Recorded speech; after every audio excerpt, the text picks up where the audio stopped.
211 নং হাদিস তিরমিজি শরীফে। এই হাদিসটা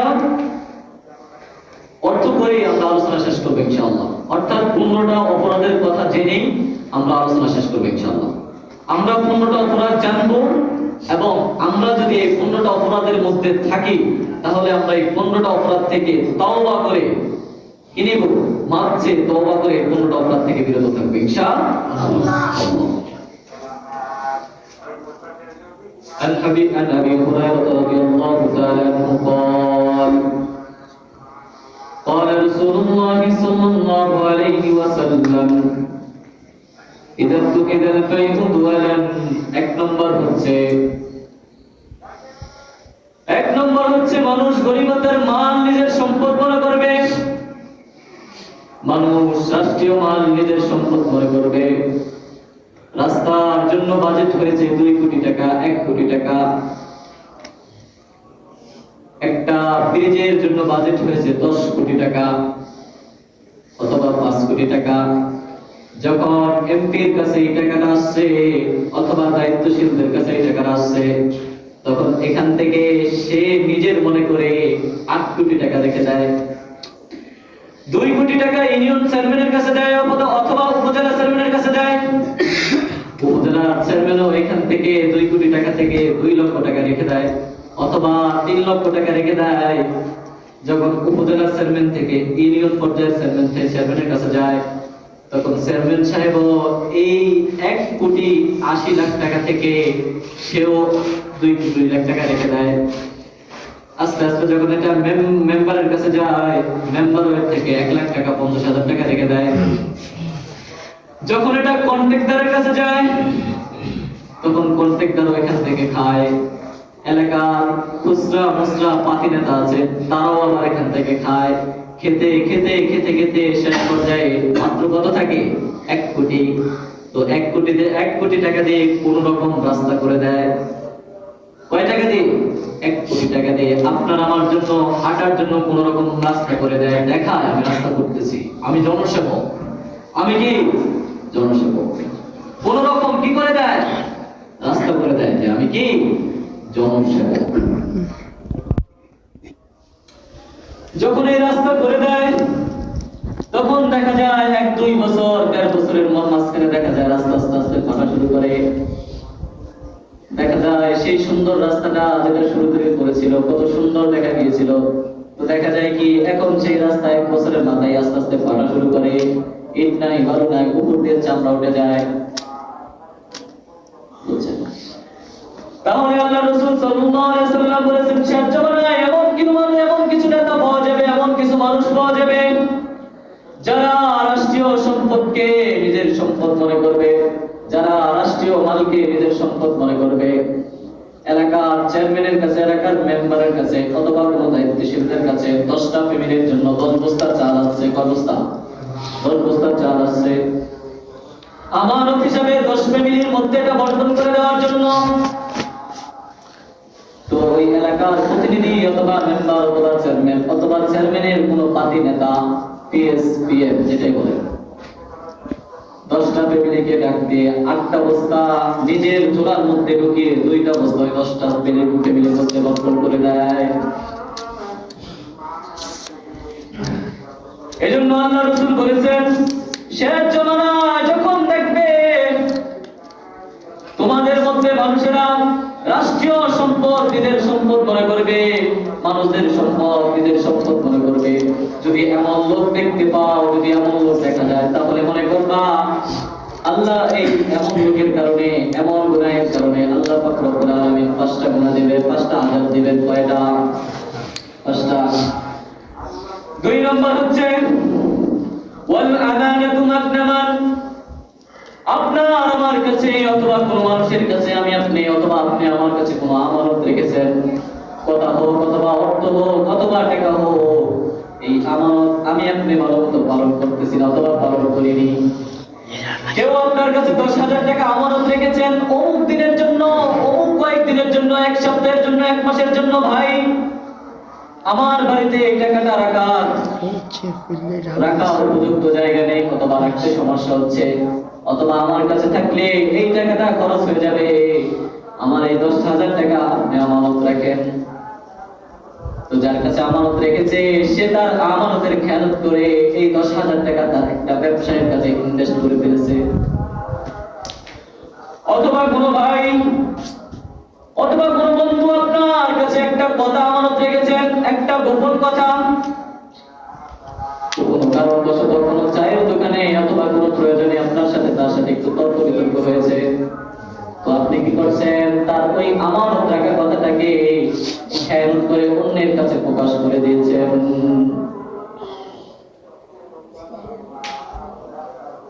তো 2 নম্বর হচ্ছে শেষ জমানার মানুষগুলোর মধ্যে যদি দেখো যে তারা আমানতের খেয়ানত করে, আমানত যথাযথভাবে তারা পালন করে না, তাহলেও তাদের প্রতি আল্লাহ তাআলা বড় বড় 5টা আযাব নাযিল করবে। 3 নম্বর হচ্ছে ওয়াজ যাকাতু মাওয়ামান, মানুষ যাকাত দেওয়াকে অভিশাপ মনে করবে।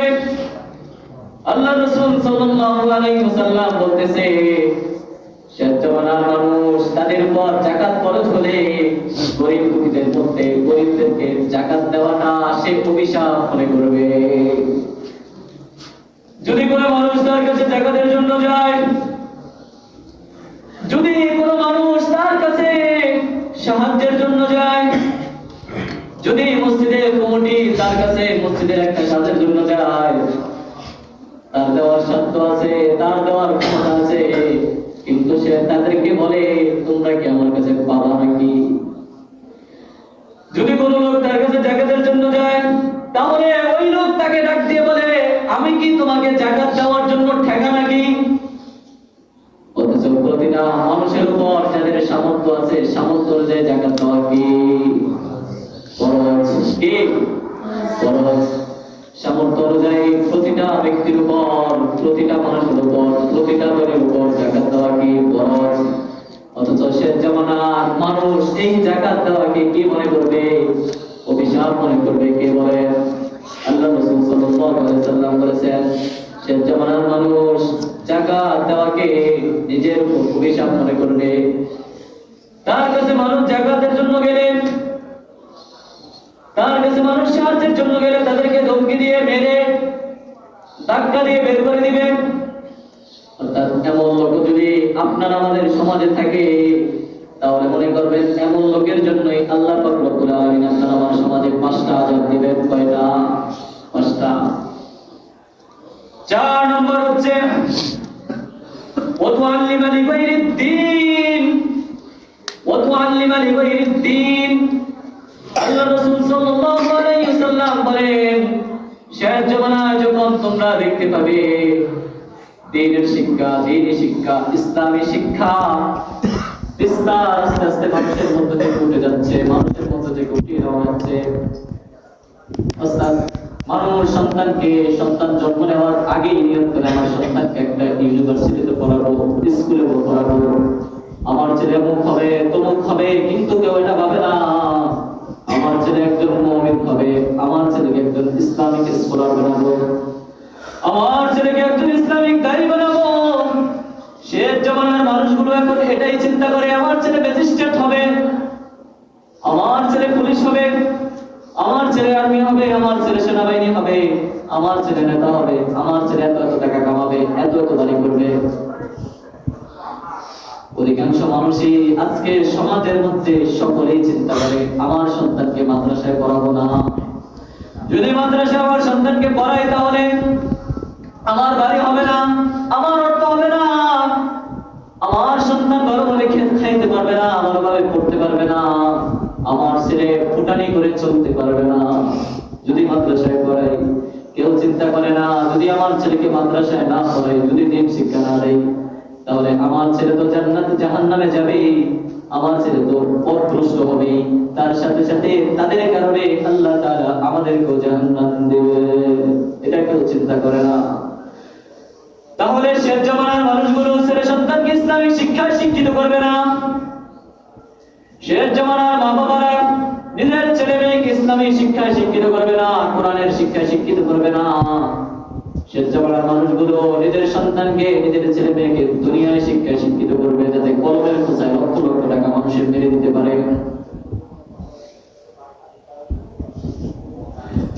খেতে পারে, ঘুষ খেতে পারে, যাতে সুদ ঘুষ খেয়ে বাড়ি করতে পারে, গাড়ি করতে পারে, বাবা মাকে বিয়ে ভাবে রাখতে পারে। এজন্য অধিকাংশ বাবা মাই আজকাল সন্তানকে দ্বীনি শিক্ষা দেওয়ার পরিকল্পনাও করে না, ঠিক না? ঠিক না? এজন্য সন্তানকে শিক্ষা দেন, কারণ আল্লাহ রাসূল সাল্লাল্লাহু আলাইহি ওয়াসাল্লাম বলেছেন, তালাবুল ইলমি ফারিদাতুন আলা কুল্লি মুসলিম। আল্লাহ রাসূল বলেছেন, প্রত্যেকটা নর নারীর উপর ইসলামী শিক্ষা অর্জন করা কি ফরজ। যতটুকু ইসলামী শিক্ষা অর্জন করলে আপনি আমি দ্বীনের উপর থাকতে পারবো, হালাল কোনটা হারাম কোনটা চিনতে পারবো, জানতে পারবো, অতটুকু শিক্ষা অর্জন করা আমাদের প্রতিটা মুসলমান নর এবং নারীর উপর কি ফরজ। তাহলে 4 নম্বর কি? 4 নম্বর হচ্ছে শেষ জামানায় ইসলামী শিক্ষা উঠে যাবে, আল্লাহ বিরোধী শিক্ষা, রাসূলকে নিয়ে কটূক্তি করবে, আল্লাহকে নিয়ে কটূক্তি করবে, এমন শিক্ষা শিক্ষিত করা হবে আপনার আমার সন্তানকে। বাবা 5 ওয়াক্ত নামাজ মসজিদে গিয়ে তাকবীরুল্লাহ সহকারে আদায় করে, আর ছেলে নবীকে নিয়ে কটূক্তি করে, আছে না? আছে না? মা পর্দায় থাকে ঘরের ভিতরে, তাহাজ্জুদ নামাজ পড়ে বাবা মা দুজনেই, অথচ ছেলে রাসূলকে নিয়ে কটূক্তি করে, ইসলামকে নিয়ে কটূক্তি করে, আল্লাহকে গালি দেয়। আপনার এই পর্দা, আপনার এই নামাজ, আপনার এই তাহাজ্জুদ কখনোই আপনাকে জান্নাতে নিতে পারবে না যদি ছেলে সন্তানকে কি না দেয়, ইসলামী শিক্ষায় শিক্ষিত না করে। যদি সন্তানকে একটা ভালো মানুষ বানাতে না পারেন, কি মানুষ? ভালো মানুষ। একটা কথা মনে রাখবেন, সন্তান আলেম হওয়া প্রয়োজন না, সন্তান হাফেজ হওয়া প্রয়োজন না, সন্তানকে বড় শিক্ষিত করে গড়ে তোলা প্রয়োজন না, সন্তানকে আগে একজন ভালো মানুষ গড়ে তোলে। কি মানুষ? ভালো মানুষ গড়ে তোলে। যদি জান্নাতে যেতে চান, যদি আল্লাহর আযাব এবং গজব থেকে বাঁচতে চান, এখনো সময় আছে, ছেলে সন্তানদেরকে ভালো মানুষ গড়ে তোলেন, ছেলে সন্তানকে ভালো মানুষ গড়ে তোলেন, ভালো মানুষ গড়ে তোলেন, ভালো মানুষ গড়ে তোলেন, এখনো সময় আছে। 5 নাম্বার, ওয়াতাআ আর-রাজুলু ইমরাআতাহু।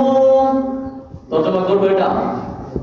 শেষ জামানার মানুষগুলো, শেষ জামানার পুরুষগুলো নিজের ওয়াইফের আনুগত্যশীল হবে। আল্লাহ রাসূল সাল্লাল্লাহু আলাইহি ওয়াসাল্লাম বলতেছেন, শেষ জামানার মানুষগুলো তাদের ওয়াইফের, তাদের স্ত্রীর, তাদের বউর কি হবে? আনুগত্যশীল হবে। কি হবে? আনুগত্যশীল হবে। যদি বউ বলে মাকে ঘর থেকে বের করে দাও, তাহলে মাকে ঘর থেকে বের করে দিবে। যদি বউ বলে বাবা মাকে নিয়ে বৃদ্ধাশ্রমে রেখে আসো, তাহলে বৃদ্ধাশ্রমে রেখে আসবে। যদি বউ বলে যে তোমার মায়ের গায়ে হাত তোলো, তাহলে বউর তার মায়ের গায়ে হাত তোলে। যদি বউ বলে অমুক সাজে অমুক কাপড়ে আমাকে মার্কেটে নিয়ে যাও, তাহলে মার্কেটে নিয়ে যাবে। এমনকি বর্তমান পুরুষেরা মাস শেষে যেই টাকা পায়, যেই টাকা অর্জন করে, কামাই করে, উপার্জন করে, ওই টাকা পর্যন্ত বউর হাতে এনে দেয়, তুমি যেভাবে ইচ্ছে যেভাবে মন চায় খরচ করো। আল্লাহ রাসূল সাল্লাল্লাহু আলাইহি ওয়াসাল্লাম বলতেছে, শেষ জামানার মানুষগুলো নিজের বউয়ের, নিজের ওয়াইফের আনুগত্যশীল হবে। 6 নাম্বার, ওয়া আক্কা উম্মাহু, এবং নিজের মায়ের কি হবে? আনুগত্যশীল হবে না। নিজের মাকে ঘর থেকে বের করে দিবে, নিজের মাকে লাথি মারবে, নিজের মাকে গালি দিবে, নিজের মায়ের গায়ে, নিজের বাবার গায়ে পর্যন্ত হাত তুলবে, নিজের মা বাবাকে নিয়ে বৃদ্ধাশ্রমে রেখে আসবে। তাহলে 5 নম্বর হচ্ছে কি? শেষ জামানার মানুষগুলো বউয়ের কি হবে? আনুগত্যশীল হবে, এবং বাবা মায়ের আনুগত্যশীল হবে না। বউর কথা শুনে মাকে এবং বাবাকে নিয়ে বৃদ্ধাশ্রমে রেখে আসবে। বউর কথা শুনে মাকে খাওয়ান দেবে না, বাবাকে খাওয়ান দেবে না, বাবাকে কষ্ট দেবে, মাকে কষ্ট দেবে। এটা হবে শেষ জামানার মানুষের আচরণ বিধি এবং অবস্থা। যদি এরকম কোন গুণ আমাদের মধ্যে থেকে থাকে, তাহলে আল্লাহ রাসূল বলেছেন 5টা আযাব আমাদের মধ্যে আসবে। 5টা আযাব। 7 নাম্বার, ওয়াউদনা সাদিকু, তারা বন্ধুদেরকে কাছে টানবে। শেষ জামানার মানুষ বন্ধুদেরকে কাছে টানবে, ছেলেমেয়েরা তাদের বন্ধু বান্ধবদেরকে কাছে টানবে, নিজের বন্ধু বান্ধবদের সময় দিবে, নিজের বন্ধু বান্ধবদের সাথে আড্ডা দিবে।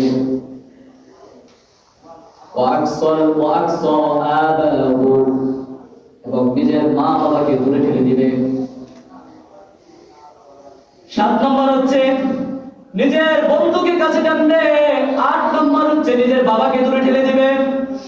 যদি বাবা এসে বলে, বাবা আমার সাথে একটু বাজারে চলো, অথবা আমার সাথে একটু খেতে চলো, কাজ করতে চলো, আমার সাথে একটু সময় দাও, অথবা আমার সাথে একটু গল্প করো, অথবা আমার অমুক কাজটা করে দাও। বন্ধু বলবে, আপনার ছেলে বলবে, আমার ছেলে বলবে, আমার কাছে সময় নেই, আমার কাছে সময় নেই, কারণ আমার অমুক বন্ধুর সাথে ট্যুরে যেতে হবে, আড্ডায় যেতে হবে, গল্প করতে হবে, খেলাধুলা করতে হবে। যদি বলো, বাবা এত রাতে মোবাইল টিপো কেন, আপনাকে আমাকে আপনার আমার সন্তান এটাই জবাব দিবে যে তোমরা এই জমানার মানুষ, তোমরা অনেক অতীতের মানুষ, তোমরা আগের জমানার মানুষ, এই জমানার কিছু তোমরা বুঝবে না। আমি কি করতেছি তোমরা বুঝবে না, তোমরা এগুলো বুঝবে না, তোমরা গিয়ে ঘুমাও। অথচ এই সন্তানই রাত্রে 11টা 1টা 12টা সারা রাত পর্যন্ত বন্ধু বান্ধবের সাথে কি করে, সেটিংস করে, কি করে, সেটিং করে। বিশ্বাস হয় না আপনাদের? হয় না? এগুলো নাই আপনাদের এলাকায়? নেই, এগুলো হচ্ছে না। যদি এগুলো না হতো তাহলে তো ভূমিকম্প আসতো না ভাই, আল্লাহ রাসূলের কথা। তাহলে শেষ জামানার যুবকগুলো, শেষ জামানার মানুষগুলো বাবাকে দূরে ঠেলে দিয়ে বন্ধুকে কি টানবে, কাছে টানবে।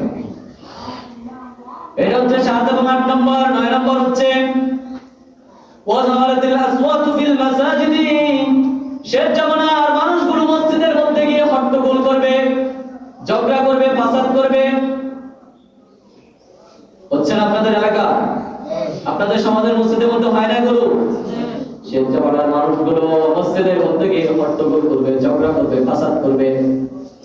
অমুকের সভাপতি হওয়ার জন্য মসজিদে ঝগড়া করবে, অমুকের সেক্রেটারি হওয়ার জন্য মসজিদে ঝগড়া করবে, অমুককে কমিটির মধ্যে দেওয়া হয়নি কেন এজন্য ঝগড়া করবে, অমুককে দায়িত্বশীল দেওয়া হয়নি কেন ঝগড়া করবে, অমুককে মসজিদের সভাপতি বানানো হয়েছে কেন এজন্য ঝগড়া করবে, অমুককে মসজিদের সেক্রেটারি বানানো হয়নি কেন এজন্য ঝগড়া করবে। এটা হবে শেষ জামানার মানুষগুলোর চরিত্রের একটা দৃশ্য।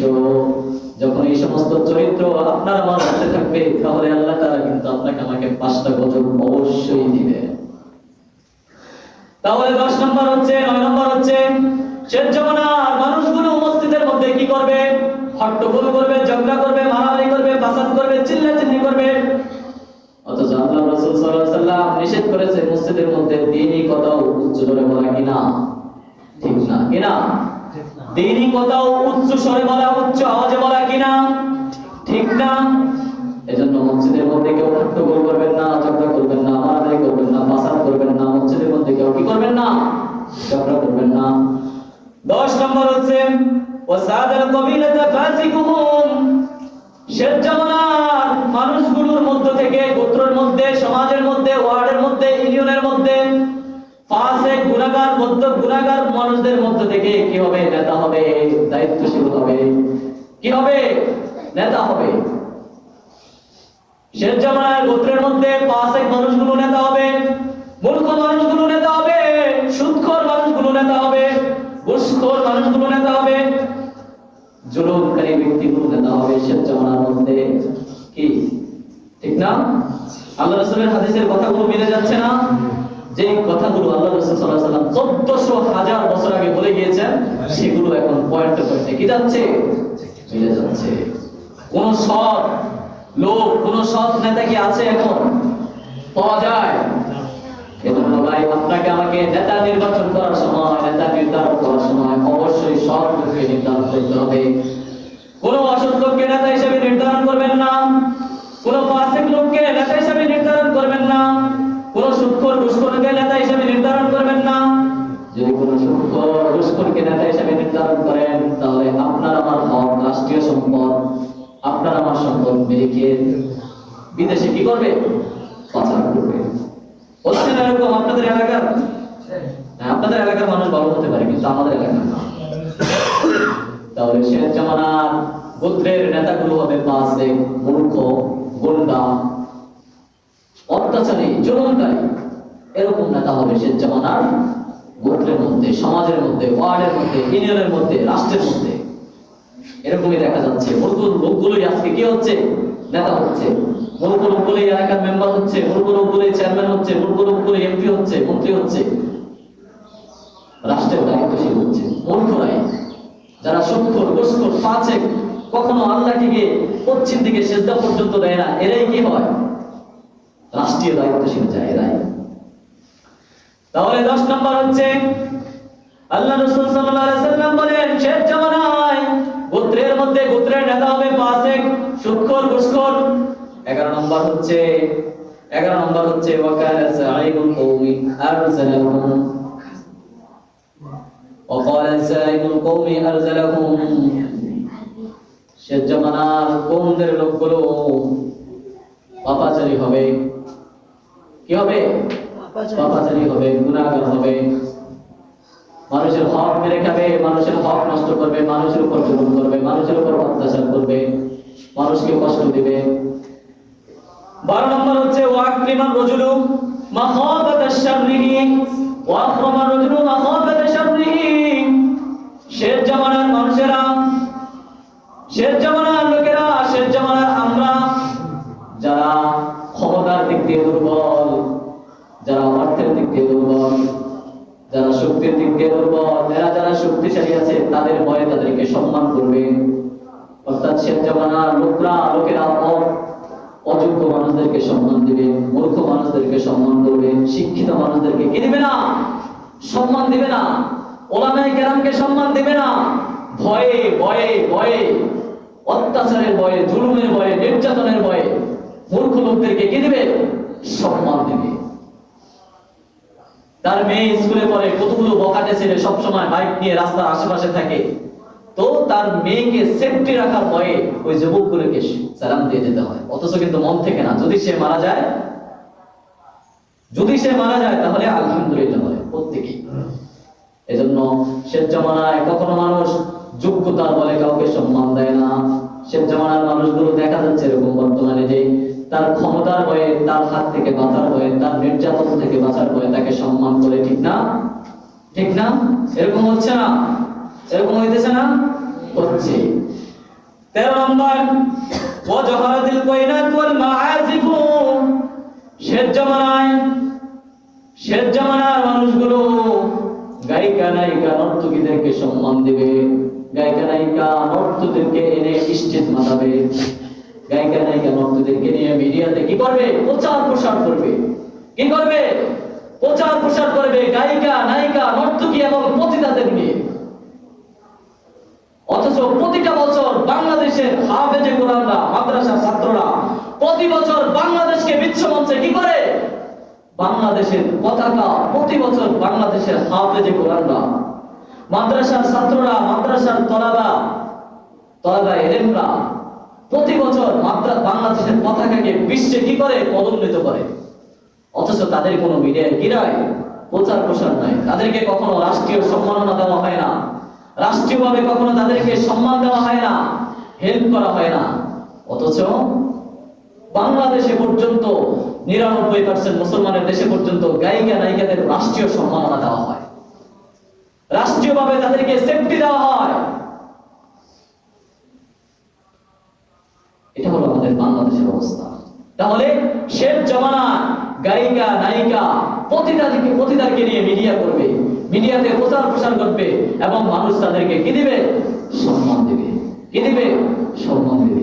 বিবাহ অনুষ্ঠানে, বিবাহ বার্ষিকীতে সব জায়গায় দেখবেন আপনি গায়িকা, নায়িকা নিয়ে কি করায়, গান করায়, নাচায়, গাওয়ায়। এটা হবে শেষ জামানার একটা দৃশ্য। 14 নম্বর ওয়াজারিবাতিল খুমুর। শেষ জামানার মানুষগুলো বেশি বেশি মদ পান করবে। এখানে মদ দ্বারা শুধু মদের উদ্দেশ্য না, শেষ জামানার মানুষগুলো, শেষ জামানার যুবকগুলো চিপায় চাপায় গিয়ে গাঁজা সেবন করবে। কি সেবন করবে? গাঁজা, আরো যা কিছু আছে সব কিছু তারা রাস্তার চিপায় চাপায় গিয়ে, রাত্রের বেলায় ধান খেতে গিয়ে, জঙ্গলে গিয়ে কি সেবন করবে? গাঁজা সেবন করবে, মদ খাবে এবং বাইরে গিয়ে বাপ মার অবাধ্য হয়ে তারা গিয়ে বাইরে কি দিবে, আড্ডা দিবে। এটা হবে শেষ জামানার মানুষগুলোর অবস্থা। 15 নম্বর ওয়ালা'নাকিরু হাযি আউওয়ালাহু, শেষ জামানার মানুষগুলো পূর্ববর্তী মানুষদেরকে গালি দিতে থাকবে। শেষ জামানার মানুষগুলো আল্লাহর ওলিদেরকে গালি দিতে থাকবে। শেষ জামানার মানুষগুলো পূর্ববর্তী যারা আল্লাহ ওয়ালা ছিল তাদেরকে গালি দিতে থাকবে। অর্থাৎ বর্তমান জামানার আমরা আমাদের আকাবিরদেরকে বিশ্বাস করব না। তারা কি ছিল, তারা এটা করেনি কেন, তাদের দ্বারা এটা হয়নি কেন, অর্থাৎ আমরা তাদেরকে কি দিব, গালি দিব। অর্থাৎ শেষ জামানার মানুষগুলো পূর্ববর্তী মানুষদেরকে গালি দিবে। এজন্যই দেখা যাচ্ছে বর্তমান মানুষ সাহাবায়ে কেরামদেরকে গালি দেয়, এবং কি বর্তমানে মানুষ আল্লাহ রাসূলকে পর্যন্ত গালি দেয়, এবং কি বর্তমানে দেখা যায় কিছু বাউল পর্যন্ত আল্লাহকে নিয়ে পর্যন্ত কটূক্তি করে। আপনারা দেখেননি, আল্লাহকে নিয়ে পর্যন্ত কটূক্তি করে। এটাই হচ্ছে শেষ জামানার অবস্থা। তাহলে শেষ জামানার মানুষগুলো পূর্ববর্তী মানুষদেরকে নিয়ে কি করবে, কটূক্তি করবে, পূর্ববর্তী মানুষদের উপর অভিশাপ দিবে, তাদেরকে গালি দিবে। যদি এই 15টা অপরাধ বা লক্ষণ দেখা যায়, অথবা এই 15টা অপরাধ যদি সমাজের মধ্যে ছড়িয়ে পড়ে, তাহলে দেখেন আল্লাহ তাআলা কি দিবে।